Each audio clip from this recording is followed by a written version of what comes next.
Alright guys, welcome back to the channel. So we're gonna do a top 5 gilded build video.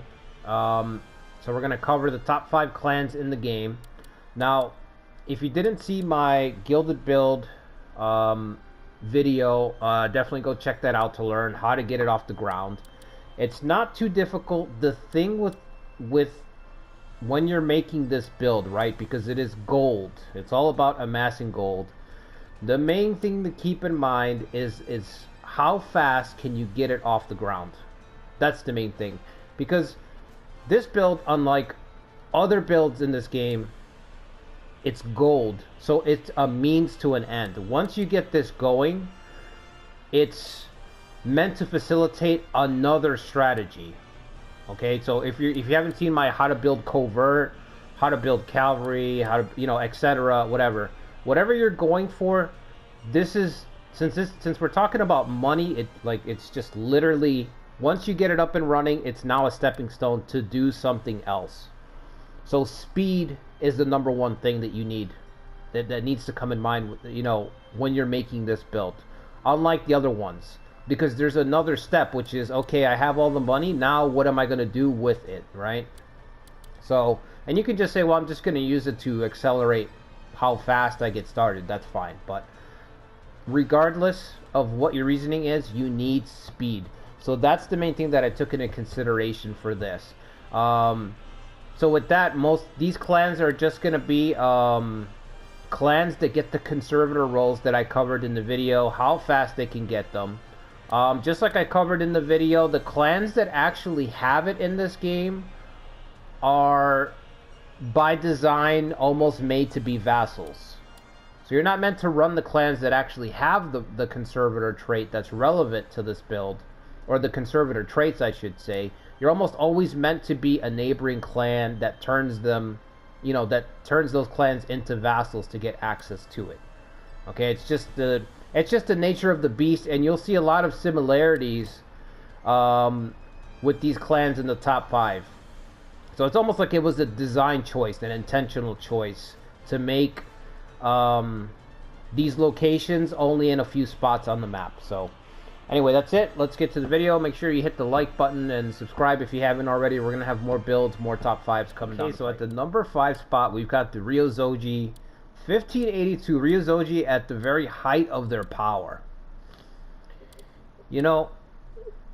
It's like, I don't know, every time I make this video, I always discover a couple of things that just fuel me for ideas, and this is definitely one of them. I'm so glad I found them in this particular spot. So this is, like I said, they're at the very height, and for the gilded build, they already have access to 2 conservator roles, because these 2 clans right here, the Arima, the Matsura, and the So, these 3 I'm gonna talk about these a lot as I move up the list.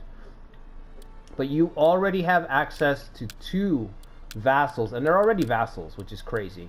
You can already double up on trade tenant, which is silver trade tenant, which actually one is silver, one is blue.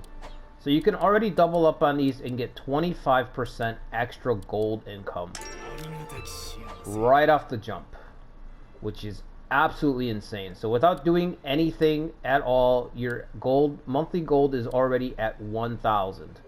Okay, now the Ryozoji, I think I mentioned them in my cavalry build video, are one of the clans that they might not jump out immediately, but they can facilitate a pretty good cavalry force. They have a stables. They have a few officers that give you equestrian. They have equestrian discounts, etc. So being able to get the gold and combine it with that, with the cavalry, it allows them to take off very, very quickly. Because you're getting the trade tenants, like I said, the means of the gilded build is to facilitate something else. The Ryozoji are already set up to have somewhat of a cavalry build. This allows you to offset the expenses. Okay, so when you go to get equestrian policy up to level 2, which is really where you start to see the benefit, right, in this game, but it's more expensive. So equestrian instruction, it's instruction, not policy, but you know what I mean. Level 2 is when you get +2, it costs 2,000, you're already halfway there, and you haven't even done anything. All you've done is turn on your vassals. That's all you've done. And of course, you can get a discount for it because you have guys who have equestrian instruction. So it's very easy. I mean, very simple. All you have to do is turn these two guys on. You're already off and running to the races. This is kind of what I mean. The best clans are going to be the ones that can kind of turn it on. Now they do have a couple of things working for them. For example, against them, I should say, and that's why they're only at number 5. Number 1, no prestige. Man, I could make a whole nother video talking about why being a medium-sized clan, a clan that has more than 3 castles, and having very low prestige is absolutely crippling. So that's going to cripple you in terms of your build potential. I haven't played with Ryozoji. I can only imagine that you're going to have this money, and when you go to leverage it, you're going to hit this wall where you're going to have nowhere to leverage it against because you just don't have the prestige to unlock the policies. Another thing is the So clan, which this is the crowning jewel of Gilded Build in Kyushu, okay? The trade tenant, gold trade tenant is 25%. 25% more gold. So we just put these two guys together to get 25%. The So clan, Yoshishige gives you plus 25% by himself. So everything that I just talked about, how it can help, imagine getting double that. So you need that right away, okay? Ryozoji can't get access to them. They are neighboring them, but they just can't make them a vassal, and it's because of the prestige. And it's just not easy to get more prestige. It's just not easy. You can, again, because they're a medium-sized clan. So you can go conquer some castles until you get enough castles to where they bow down, right? But your opponents in this starting scenario are Shimazu or Otomo.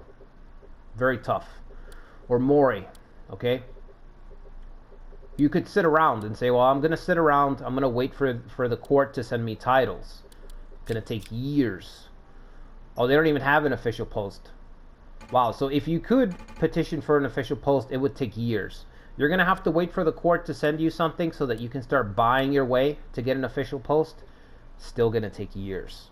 They show up like once a season. So it's still going to take you years. So that's where you're hurt. You can't quite maximize it. You can't quite maximize it because you don't have the prestige. And that, like I said, that prestige, you're going to hit this wall. Medium-sized clans with low prestige are almost a trap sometimes, okay? I did a playthrough with the Hojo. 1591 Hojo, I highly recommend go checking that out if you want to know more about that. But you'll see the growing pains, and I ramble on about that, about the prestige problem in that one. But still, they have enough here to put them at number 5. Being able to just already have these guys as vassals and just click, boom, 1100, facilitate a cavalry if that's what you want to do. Facilitate more soldiers. You can bolster troops. I think one of your guys will bolster your troops. You can start cavalry supplier if you want. So you can offset some of that gold, that 10%, offset it and just get this benefit. Just at level 1 right away. Again, still plenty of options. So Ryozoji at the number 4 spot, the Nanbu clan. Boy, oh boy. You cannot see me right now, but I am fucking rubbing my hands together in anticipation of a Nanbu playthrough. Holy crap. Alright, Nanbu 1591. Whew, okay, so Gilded Build, right? We covered this in the video. The two places that facilitate this build, the two bookends of Japan. Western Japan, Eastern Japan. So remember how I was saying that speed is of the essence. You want to get it off the ground. You basically want to be able to turn on your monthly, your extra income with your conservators, right? You want to be able to point and click. Boom, boom. Vassal, vassal, turned on. Okay. Forget that. Okay, because with the Nanbu, we're going to break that rule. That was a hard rule. We got to break it. Okay? Forget about it. We have to put some work in with the Nanbu. Just a little bit of work. Not a lot of work. A little bit of work to get our gold facilitated with the Nanbu. You know? Remember this. Rules are made to be broken. Okay? That's not, look, that's not me saying it. That's just the universal truth. Okay? The rules are there so that they can be overstepped and be broken. Okay? So with the Nanbu, we have the reason that we're in 1591, 300 prestige. Okay, this is the only scenario that I saw where they have a very high prestige. All the other ones they have 10. So the prestige is there. Your policies are unlocked. Okay? You have the prestige to make your neighbors vassals. Okay? But you have to reach them. So this is why I say we have to put a little bit of work in. We actually have to do some conquering. Everyone else on this list is just point and click, which is what you need. The reason that I'm allowing the exception for the Nanbu, okay, the reason we're breaking the rules for the Nanbu is because their situation requires no competition. So it's a fallacy to go conquering to make money to get a gilded build running, right? If by conquering you're gonna make more money. Okay, why am I gonna go conquer to get these gold traits, right? If I can just expand and make the money anyway. The only way that makes any sense is for me to be able to get the money right away. Otherwise, if I have to go conquer, then I should just go conquer. It's self-defeating, right? But in this situation, the gains are just enough. There's the absence of competition makes it so that you're not really falling behind or anything, and the gains are enough for it to be worth it. Okay? So with the Nanbu, we have the 300 prestige, and we have access to the two big trading clans in the north up here, which is the Anto clan, silver trade tenant here, and then we have this clan up here, which is a little bit trickier for me to say, Kakizaki clan. Okay, I said that a lot easier than I thought.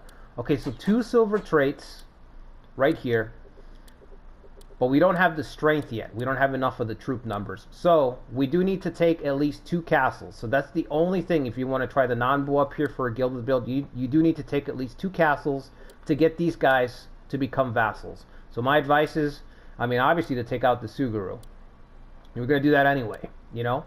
So you can immediately bull rush these guys, take them out, and then make these guys your vassals, and you'll get your 15% and 15%. So 30% extra gold. And the thing about the Nanbu is that just like the Ryozoji, they're almost a step up in a mirror. Like they mirror them, but they're almost a step up from them because they have a little bit more options to them. And their competition is non-existent, right? So just like the Ryozoji, they're a cavalry focused force. They can focus heavily on cavalry. And not only can they focus heavily on cavalry, they can get a little bit more gold fairly easily, and they also have access to 2 vassals that can help them. So the Tozawa clan, I'm sure you guys have already seen my Uesugi run. If you haven't, go check out the Uesugi run, which just ended. It was, I can't hype it up enough. It was epic. That run was epic. But the Tozawa clan facilitates cavalry as the conservator role. So you can get elite cavalry, boost up your cavalry, okay, some more. This clan will give you provisions, slow and steady, which is really important for this clan, okay? And you can double up on your provisions with this. So you can sort of balance it out. I mean, whatever you decide to do, it's going to be up to you, right? Do you want, 20% gold, offset it with some, lean more towards the cavalry, only take 1 trade tenant? Look, that's up to you. My reasoning for putting them at number 4 is just the location. It's fairly quickly you can take them out. Right away you can laser focus them down, and you have the prestige. Unlike the Ryozoji, you have a higher ceiling because you won't be locked out of policies.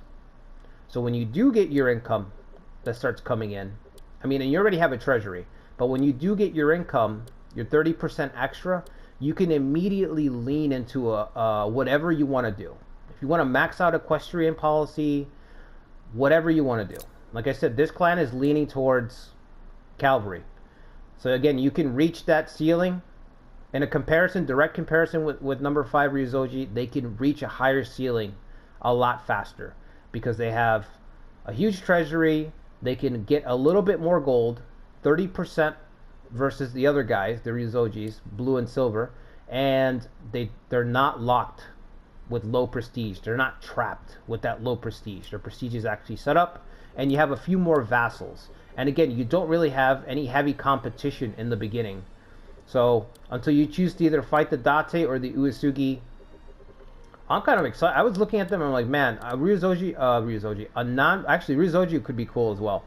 But a Nanbu run could be very, very interesting in this scenario. You might be able to make enough gold, build a cavalry force, charge at Kakekatsu,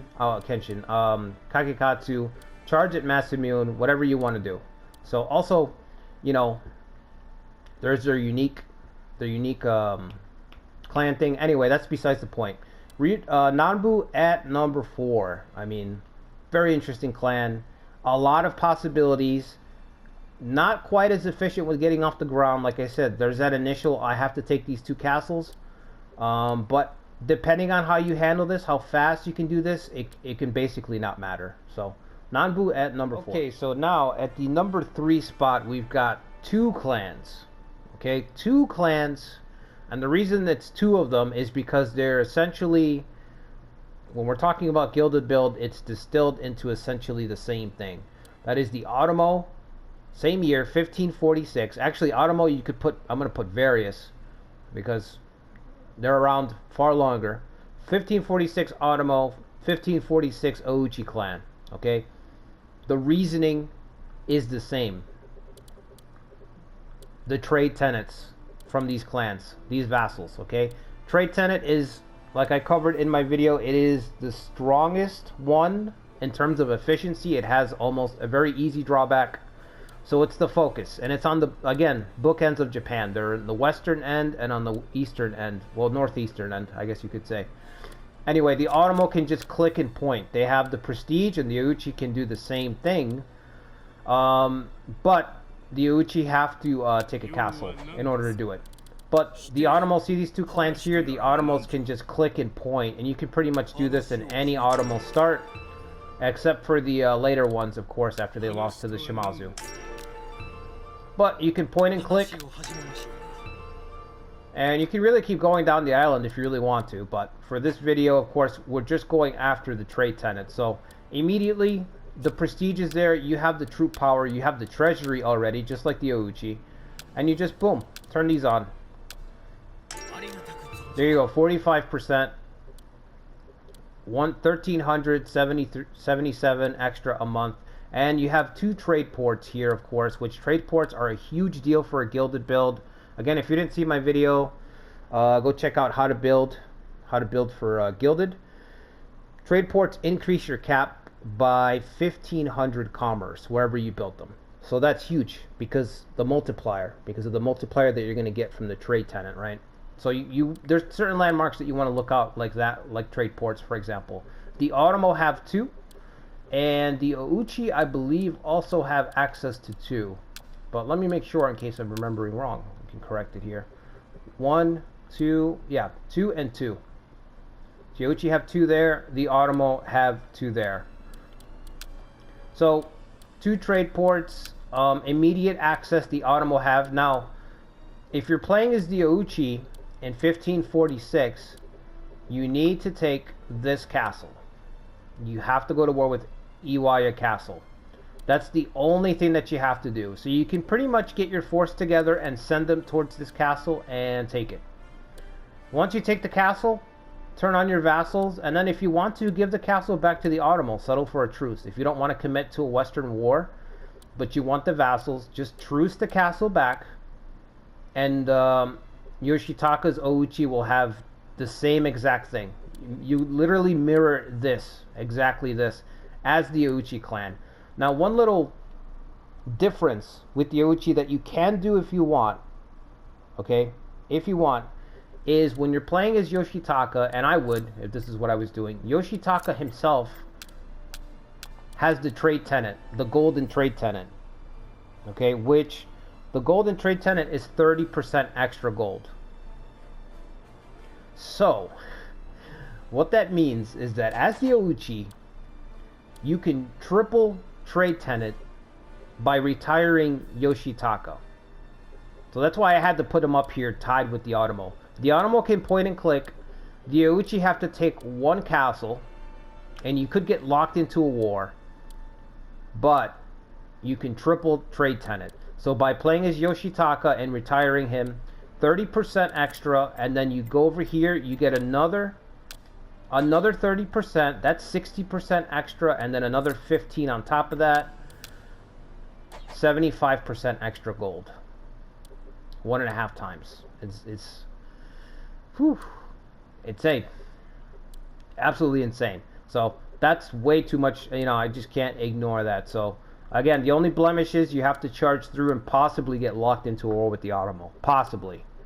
But outside of that, if you're playing as the Yauchi, I highly recommend that. That's insane money. Like I said, it's always a means to an end.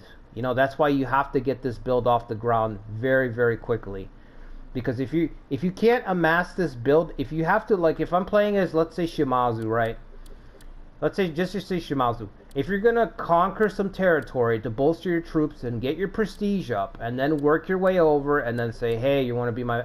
By the time you've done that, to get that, you're already amassing gold because of the territory that it took you to take. Because of that time invested. That time that you're investing in making your way towards getting that gold build, you could just be focusing your economy. So it doesn't make any sense. It cancels out.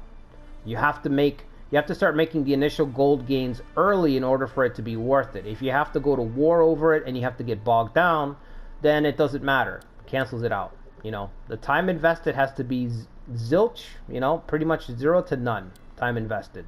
So like I said, these two clans are mirrors of each other. The next clan we're gonna see is superior to both, like almost literally, and for very, I think very obvious reasons. So I had to put them above them. But yeah, Ouchi, I'm definitely gonna try this one day just to see how absurd this is. Just take this castle, get your vassals, give it back to the Automo if you don't want to go to war with them. If you're playing as the Automo, you can just point and click, turn on your vassals, and then decide where you want to go from there. So, Automo, Ouchi, 1546. Automo, I'd say various. Like I said, basically up until when they fall into decline, these two both share the number 3 spot. At the number 2 spot, we've got the Mori at Sekigahara. Okay, so everything that I said about the Ouchi and the Automo, okay, at the number 3 spot, the Mori just have it combined, literally double, okay? Twice the territory, more than twice the territory actually, because I think the Automo and the Ouchi have maybe 8 castles each, 8 or 7 castles apiece. The Mori have, I think, close to 20, I think it said, 20 castles, okay. So double. If you put those two guys together, I mean, you can tell they have double the territory. Well, 1.5, let's say, right? So, more territory to do the same thing, to get more income, okay? Same idea here. Nabeshima, turn them into vassals, and then you can get your vassal. Now, one thing to note is that the So here daimyo has passed away, the son's taken over, and he's only silver, but still, 30% more income right there. Now, another thing with the Mori, right? They have double the territory, which also means they have double the ports. So they're going to be able to leverage these trade tenants to a much farther degree than the Ouchi or the Automo ever could, just because there's more territory to collect income from. There's double the ports. So way more commerce to max out from both of these spots. And another thing is that they're actually set up to immediately lean into a covert build. So because you have the what are they called, the Kikawa clan here, you can immediately vassalize them to get plus 10%. I think it's 10 or 15%. Let's check. 10% more success rate. So if you wanted to lean into a covert build, you could also probably bully the Kobayakawa clan if you wanted to, although it's the same thing. It's the same thing. But even though they have an alliance, one of the things about this game is if you're big enough, when you start pushing around some of these smaller clans, they'll just come to the table before they allow themselves to be wiped out, and then you can turn them into a vassal. This is what we did with the Sanada when we went into Kanto and we broke Ieyasu's power. Anyway, so you can turn on your gold build, and then leverage it to turn on a covert build when you're ready to do that. So, or you can just jump back and forth. You know, you can have one on and just lower that penalty, that minus 25%, down to just 10%. Okay, covert's really strong in this game. You know, when you have it set up, it's one of those things that you can run away with the game. You know, with it. The problem with it is that it's very, very expensive. You know, I talked about this in my covert build video. You know, go check it out if you haven't already. But yeah, leveraging this extra income can let you get that off the ground, or you can lean into a swarm build. I mean, it's up to you. Again, the point is that it facilitates other things, and the Mori, just by virtue of the fact that they have the Ouchi and most of the Automo territory, you know, most of the old Automo territory combined, they have both territories, so it's almost a rehash, just better. You know, it's almost a rehash, just straight up better. You know, outside of the nuance of having Yoshitaka to retire and, you know, some of Soren's stuff, it's just a straight upgrade. It even has something to lean into right away. If that's what you want to lean into, you have that option right away to go straight on covert. You might even be able to do the same thing with the Yukita. Oh no, I'm thinking of his father. His father has, I think his dad has gold plated for covert. Anyway, yeah, so that's the Mori at number 2. Just again, as we move up, it just gets easier and easier because that's the focus. You want to be able to get your gold right away. The Mori get it just as fast as the Automo / Ouchi, but twice the territory. They're the biggest kid on the block, at least initially here, and they have the option right away to lean into covert to offset that really big expense. This is normally a very, you know, it's gated. It's designed to be almost gated, but the Mori can access it right away, right from the jump. And no prestige problems, you know, because it's 1600 before Sekigahara, so the prestige is there to facilitate whatever else you want to do with all that money. So, Mori at number 2. So, number 1 spot. You know, I mean, what can you say? It even says in the description that this clan, the Rokaku clan, entered its golden age under Sadayori's leadership, and what better way to prove it than put him number 1 in the Gilded Build video, okay? In the top 5, number 1, Sadayori, golden age, Gilded Build, the Rokaku, 1546. This guy, I mean, we're talking about speed, right? I've been hammering that point home. Speed. Free market promoter. The strongest conservator role in the game when you're talking pure gold. You just want gold. This is the strongest one. So strong it has the worst drawback. The worst drawback that's latched onto all conservator roles, which is decreases soldiers, because this game is about conquering, and if you have less soldiers, it's going to be harder to conquer, right? So it has the biggest drawback. Max soldiers go down, but the gold increase is 50%. Absolutely insane. So free market, which we just talked about, free market caps at 30%. This doubles, almost doubles it, all the way up to 50%, which is absolutely insane. Now, we have the prestige right now, but in order to get access to this, obviously, since you can't be your own conservator, you have to retire him. So that's the first step. You have to retire him. He's got to rule. He's got to be the power behind the throne, so to speak, right? Then you can turn this on. And those are the only 2 steps. That's it. 50%, minus 35% less soldiers. So you're probably thinking, holy shit, that's a huge drawback. That's insane. There's no way that could ever benefit. Let me tell you, I tested this out on the channel. I'm going to drop it in the comments below, actually. I'm going to put the link to the live stream, and I'm going to try to timestamp exactly where we did a comparison. We ran away with the game just off the back of free market promoter. Just off of that. Also, which this is, now it's coming back to me, the Rokaku actually have 2 trade ports to increase the money. 15, remember that's 15,000, not 15,000, 1,500 in each spot, increasing the cap, okay? Making this land extremely wealthy, insanely wealthy, Kanoji Castle. And in my live stream, I didn't even get access to these ports. I did not get to build them until the very end. I think I got to build everything else on this territory. Guys, it didn't matter. It just didn't matter. I don't know what else to say, really. When you get 50% extra gold, you outpace everybody. You basically break through the ceiling of what's normally supposed to be possible in this game. And it allows the Rokaku to play as basically the Shogun. You have so much money that you can wheel and deal.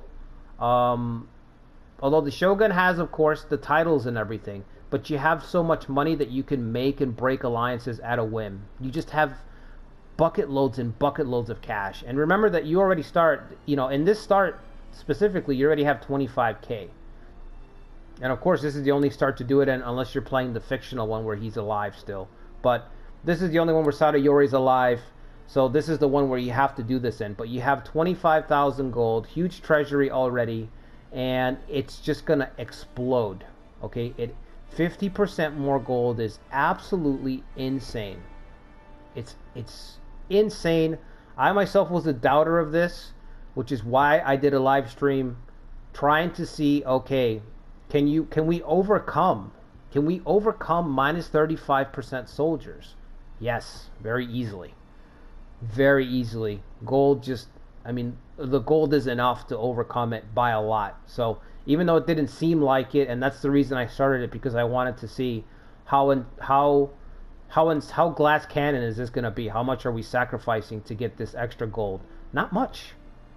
Not much at all. Again, you almost feel like you're running playing as the Shogun, which, with how much power having all that extra gold opens up.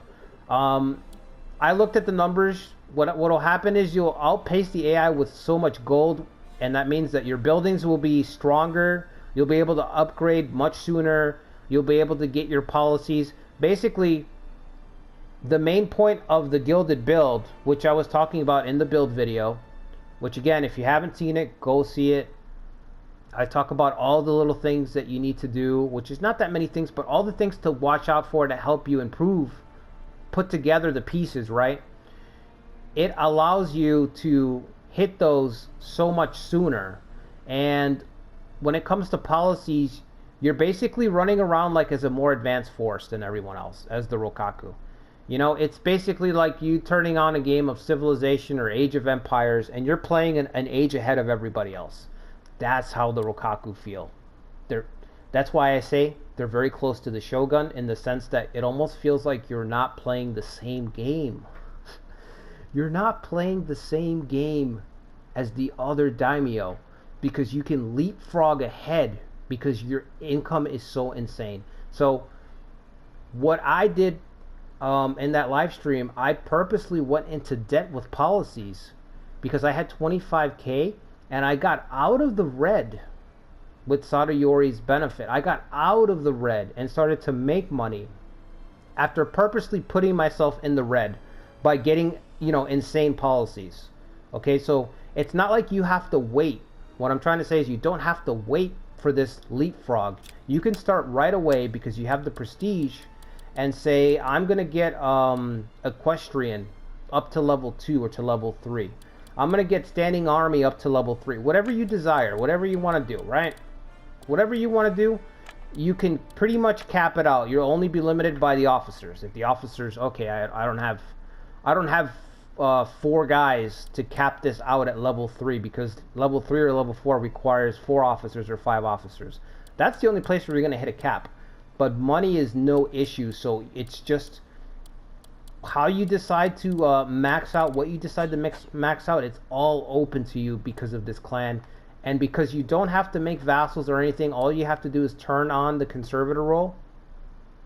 You will start to make your money back and outpace everyone else. You'll outpace everyone else, even while you're passing them policy-wise, which is kind of like, the way I look at it is kind of like techs.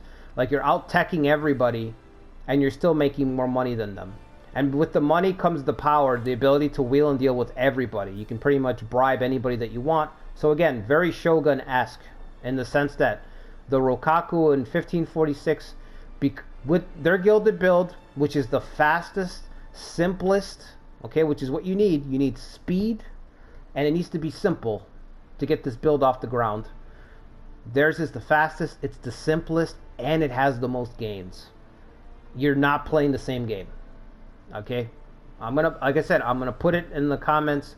Go check out the stream for yourself. It's absolutely insane. It's face melting.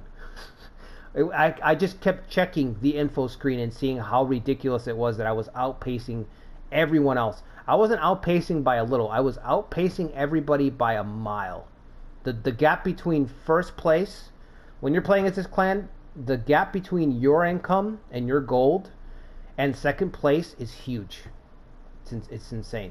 You know, there's you, and then there's everyone else. So that's the Rokaku at number 1. I hope you guys enjoyed this top 5. I love making these videos because as I'm playing them, I get ideas. It gives me a ton of ideas for a lot of clans. Like I said, Nanbu looked really, really interesting. Even the Ryozoji at 1582 look interesting. So, Mori, I mean, it just gives you ideas, right? So I hope this gave you guys some ideas for some things to do, some clans to try that maybe you haven't tried before.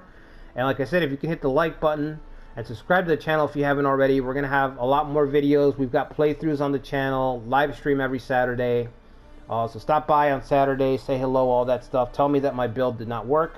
Tell me that you tried Rokaku and it didn't work for you.